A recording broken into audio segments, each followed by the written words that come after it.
حضرت عبداللہ ابن زبیر اپنی والدہ کے پاس آئے۔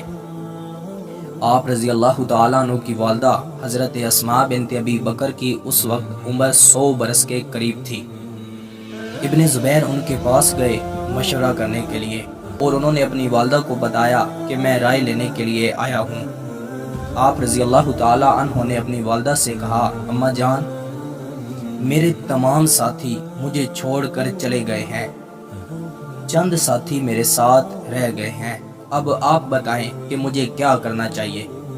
والدہ نے جواب دیا، تم اس بارے میں مجھ سے زیادہ بہتر جانتے ہو، لیکن ایک چیز ہے کہ اگر تم حق پر تھے اور تم سمجھتے ہو کہ تم حق پر ہو تو میں تمہیں مشورہ دیتی ہوں کہ تم قائم رہو، حق پر ہو تو قائم رہو، اور اگر تم نے یہ سب کچھ دنیا کے لیے کیا ہے تو میں یہی کہوں گی کہ تم نے اپنے آپ کو اور اپنے ساتھیوں کو ہلاکت میں ڈالا۔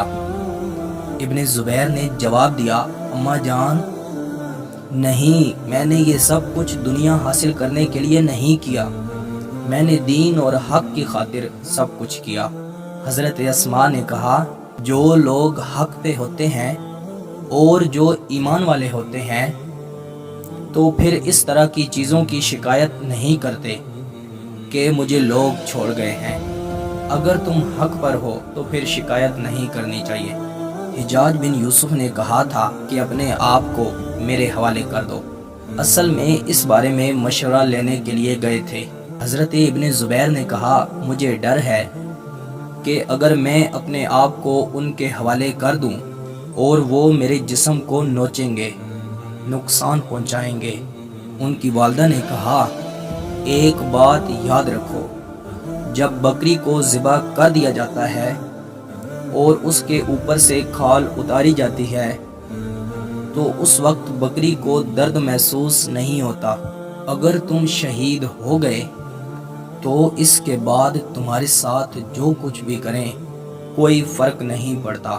جب ابن زبیر نے یہ سنا تو اپنی والدہ کے سر کا بوسہ لیا اور کہنے لگے، اماں جان، میں بھی یہی چاہتا تھا۔ آپ کی بات سن کر میرے دل کو تسلی ہو گئی، اب مجھے کوئی فکر نہیں کہ میں کیا کرنے جا رہا ہوں۔ جب یہ کہہ کر واپس ہونے لگے تو والدہ نے آخری مرتبہ اپنے بچے کو گلے سے لگایا۔ حضرت اسماء کی اس وقت 100 سال کے قریب عمر تھی۔ حضرت اسماء بنت ابی بکر نے اپنے بیٹے کو فرمایا، تم نے مردوں کی طرح زندگی بسر کی، میں چاہتی ہوں تم مردوں کی طرح شہید ہو۔ ابن زبیر نے ذرا بھی اتار دی، فوج کے مقابلے میں چلے گئے اور شیروں کی طرح لڑتے لڑتے آپ نے شہادت پائی۔ جب آپ رضی اللہ تعالیٰ عنہ شہید ہو گئے تو حضرت عبداللہ ابن عمر رضی اللہ تعالیٰ عنہ موجود تھے۔ جب انہوں نے ابن زبیر کو دیکھا کہ ظالموں نے ان کو شہید کر دیا، جب ان ظالموں نے ابن زبیر کو شہید کیا تو تکبیر کے نعرے لگانے لگے۔ عبداللہ بن عمر نے جب یہ دیکھا تو آپ نے فرمایا، اے ابن زبیر، مجھے وہ تکبیر بھی یاد ہے جو تمہاری پیدائش پر مدینہ میں بلند ہوئی تھی، واللہ وہ تکبیریں کہنے والے ان لوگوں سے بہت بہتر تھے۔ اس طریقے سے ابن زبیر رضی اللہ تعالی عنہ کو شہید کیا گیا۔ ابن زبیر نے ہمیشہ اپنی زندگی میں اللہ اور اس کے رسول صلی اللہ علیہ وسلم کی اطاعت کی۔